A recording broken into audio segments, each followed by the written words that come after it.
안녕하세요 여러분, 낙지비빔밥입니다. 이번엔 좀 심오한 주제를 이야기할게요. 이런 말 많이 들어보셨나요? 지나간 과거는 붙잡을 하지 마라, 흘려보내라, 시간이 지나면 잊혀진다. 과거는 변할 수 없으니 애써 집착하지 말고 현재에 집중하는 의미를 담고 있습니다. 하지만 이런 말도 아무 때나 아무한테나 쓸 수 있는 말은 아니에요. 과거에 어떤 일이 자신에게 트라우마가 된 사람들에게는요, 이따금 이름이 널리 알려진 사람들을 중심으로 수년에서 수십 년 전에 일어난 성폭력과 학교폭력을 피해 생존자들이 폭로하면서 그 사람들이 방송에서 하차하는 등 도의적 책임을 지는 일이 일어나죠. 오래전 일이면 성폭력, 학교폭력이 사회 전반적으로 가볍게 다뤄지고 묵인되던 시절에 일어났을 텐데 왜 이제 와서 피해 생존자들이 폭로하는지 생각해봐야 해요. 그들에게는 그 일이 단지 지나간 일, 과거 일, 시대가 시대였으니 그럴 수밖에 없었던 것이라고 치부하기는 그 상처나 트라우마가 너무 크게 바뀌었어요. 실제 그 일을 당했던 당시부터 그 일에 대한 불쾌감, 거부감, 상처가 생겨서 그 마음을 밖으로 드러내고 싶었겠죠. 그런데 당시에는 사람들과 주변 사회의 분위기에 억눌려 차마 그 표현을 할 수가 없었다는 점이 있어요. 그러다가 세월이 흘러 분위기가 많이 바뀌면서 이제서야 과거의 나에게 일어났던 일을 자신있게 밝히는 거죠. 이런 사람들에게 지나간 일을 잊어버리냐 같은 말은 그들의 주눅들고 좌절하게 만들 수 있어요. 책임을 피해자인 그들에게 전가시키는 거니까요. 가해자와 그가 저지른 행위를 묵인한 사회 분위기는 책임이 없다고 치부하는 거죠.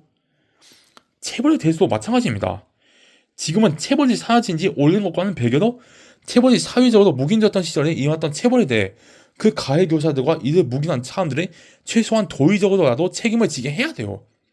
학생을 바른 길로 인도하는 교육적인 목적이라면 체벌을 정당화했다고 한들 체벌이 난무한 분위기 속에 있었던 사람들 중에서도 당시 기준으로 체벌에 대한 거부감이 큰 사람들이 많았거든요. 이는 학생 당사자가 원하는 환경이 무엇인지 말할 기회를 주지 않고 교사 입장을 일방적으로 강요한 게 있고, 무엇보다도 학생에 대한 체벌을 멈추라고 하는 변화의 바람은 저도 90년대부터 있었습니다.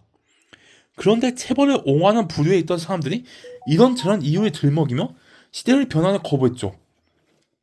그게 없었다면 늦어도 2000년 전후에 체벌이 사라질 수 있었어요. 이는 성폭력 친고죄 조항 폐지도 같은 흐름이었고요. 그렇게 오랜 세월 동안 시대의 요구를 꾸역꾸역 거절한 태도를 보였는데 그러고도 지난 일이니 그냥 잊어버리라는 말이 타당한가요? 그리고 하나 더 짚어볼게요. 성폭력, 학교폭력, 체벌 피해 생존자들은 대개 처음부터 상처나 트라우마를 받지 않고 편안하고 즐겁게 사는 것을 원했을 거예요. 누가 나에게 성폭력, 학교폭력, 체벌을 한다는 건 내가 처음부터 상처나 트라우마 없이 즐겁고 편안하게 살 기회를 무너뜨린다는 뜻이기도 해요. 그렇다면 당연히 오랜 세월이 지나도 잊혀지기 힘들겠죠. 그렇기 때문에 사회 분위기가 바뀌기 전에 그런 행위를 저질렀던 가해자들이 책임을 지는 건 처음부터 이런 짓을 할 생각을 안 했다면 내가 지금 이렇게 될 일이 없었을 것이다를 되뇌는 의미도 있어요. 피해 생존자들이 과거의 상처를 잊어버리려면 자신에게 상처를 입힌 가해자들이 그런 식으로 책임을 지는 모습을 보여야 비로소 있을 수가 있을 거예요. 자, 지금까지 과거에 일어난 일에 책임을 지는 것에 대해 얘기했는데요. 어떠셨나요?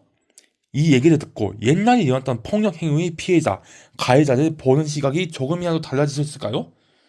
그리고 여태 내가 생각하지 못했던 또 다른 지점을 보게 되었다고 깨달으신 분들도 계실 것입니다. 여러분 모두 오래전에 있었던 성폭력, 학폭, 체벌 피해 생존자들을 외면하지 마시고 함께 손잡고 연대하시길 간절히 부탁드려요. 다음번에 또 의미있고 유익한 주제로 다시 찾아오겠습니다. 들어주셔서 감사합니다.